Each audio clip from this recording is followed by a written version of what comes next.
Hello everyone. आज की इस रीडिंग में हम देखेंगे कि आपके रिलेशनशिप का क्या आउटकम आने वाला है। तो जल्दी से अपने भगवान को याद कर लीजिए, 2 मिनट अपने भगवान के बारे में ध्यान कर लीजिए। फिर हम देखते हैं कि आपके इस रिलेशनशिप का क्या आउटकम आने वाला है, क्या फ्यूचर है आपके इस रिलेशनशिप का।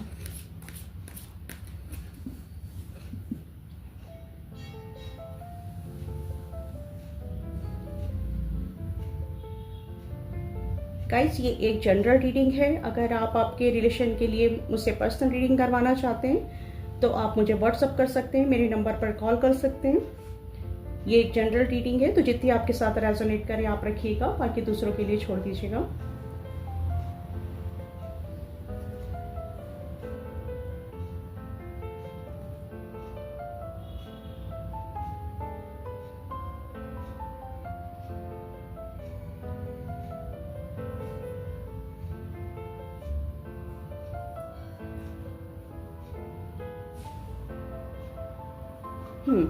तो जैसे कि मैं आपके रिलेशन में देख रही हूँ, इस समय आपके रिलेशन में कोई ना कोई बात को लेकर आप लोग अपसेट हैं। मीन्स आपका रिलेशन इस समय एक ऐसी सिचुएशन से गुजर रहा है कि जैसे आप दोनों में से किसी को एक दूसरे की कोई बात इतनी बुरी तरीके से हर्ट हुई है कि आपको ऐसा लग रहा है कि सारी चीज़ छोड़ छाड़ के आप मूव ऑन कर जाएं, राइट।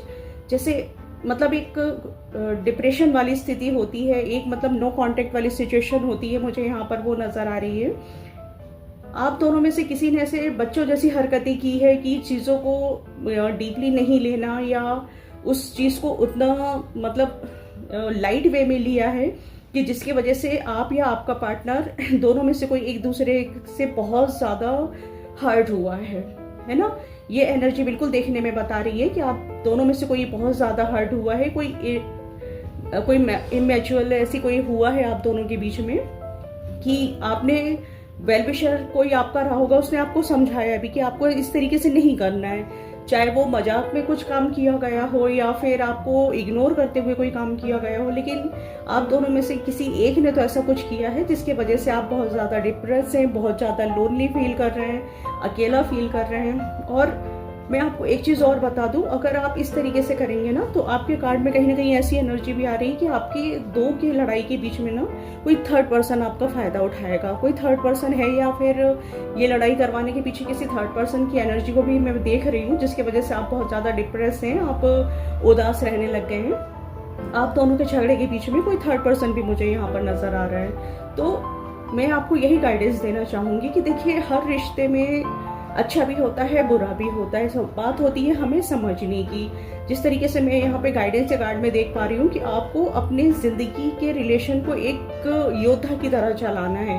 मतलब आपके सामने एक अच्छे रास्ते भी आएंगे, बुरे रास्ते भी आएंगे, लेकिन उसका आपको किस तरीके से फेस करना है, उसका क्या डिसीजन लेना है, ये दोनों आप पर डिपेंड करता है। अगर आप किसी और की बातों में आकर अपने रिलेशन में झगड़ा करेंगे तो डेफिनेटली आपका रिलेशन ज़्यादा टाइम तक नहीं चल पाएगा, आप लोनली फील करेंगे इतना जल्दी अपने रिलेशन से। अगर आप सोच रहे हैं कि मूव ऑन भी कर जाए तो आप समझ सकते हैं कि अगर कोई भी रिलेशन से जब कोई इंसान मूव ऑन करता है तो वो रिलेशन इतनी जल्दी ख़त्म नहीं होता। आप अपने मेंटली मतलब जो भी आपकी सोच रहती है, आपने अभी तक जो दोनों ने साथ में वक्त बिताया, इतनी जल्दी कोई भी रिलेशन से आउटकम का आना आसान नहीं होता है कि आप सब कुछ छोड़कर मूव ऑन कर जाएंगे तो आप सोचेंगे आप जल्दी इस रिलेशन से बाहर आ जाएंगे, तो इतना आसान नहीं होता है। तो अपने रिलेशन में इमेच्योर थिंग्स छोड़िए, मतलब थोड़ी सी रिस्पॉन्सिबल बनिए।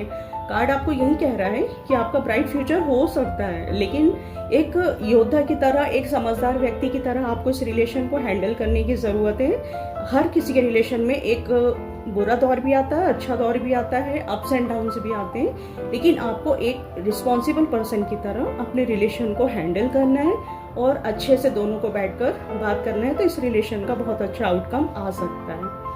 सेपरेशन, लड़ाई झगड़ा हर रिलेशन का हल नहीं होता। ऐसा आप करेंगे तो आपका रिलेशन का एंड ही होना है। यहाँ पर अगर आप समझदारी से काम लेंगे, दोनों एक दूसरे को समझने की कोशिश करेंगे, जो भी लाइफ में अप्स एंड डाउन्स आ रहे हैं, किसी थर्ड पर्सन की बात ना मानते हुए लोनली अकेले फील करते रहेंगे तो कोई आउटकम नहीं आएगा, राइट। तो आपको एक दूसरे के साथ बात करना चाहिए, नो कॉन्टेक्ट सिचुएशन नहीं रखनी चाहिए, मूव ऑन करने का नहीं सोचना चाहिए, थोड़ा रिस्पॉन्सिबल बनना चाहिए, तो आपके रिलेशन का एक बहुत अच्छा आउटकम आ सकता है, बहुत अच्छा फ्यूचर हो सकता है। तो गाइस ये एक जनरल रीडिंग थी। अगर आपके साथ भी ऐसा कुछ हो रहा है तो आप मेरे से पर्सनल रीडिंग भी करवा सकते हैं। मेरा नंबर डिस्क्रिप्शन में भी दिया हुआ है, यहाँ स्क्रीन पर भी शो हो रहा है। अब देखते हैं कि मेरे एंजल्स आपको क्या मैसेज देना चाहते हैं। गाइस मैं कभी भी कोई भी रीडिंग करती हूँ तो उसके बाद मैं अपने एंजल्स का मैसेज भी लेती हूँ कि इस रीडिंग के बाद एंजल्स आपको क्या मैसेज देना चाहते हैं।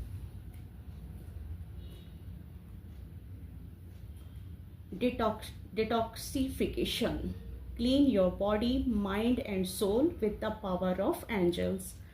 तो एंजल्स भी आपको वही मैसेज दे रहे हैं कि जो भी आपके बॉडी के अंदर, आपके माइंड के अंदर चल रहा है, जो भी डिटॉक्स है, उन सबको आप बाहर कीजिए। ये देखिए आपको एंजल्स वही मैसेज दे रहे हैं कि आप सारी चीज़ों को डिटॉक्स, अपने बॉडी को करिए, क्लीन करिए, अपने माइंड को क्लीन करिए, अपने सोल को क्लीन करिए। तो इस तरीके से आप अपने रिलेशन में एक अच्छा आउटकम ला सकते हैं। Thank you.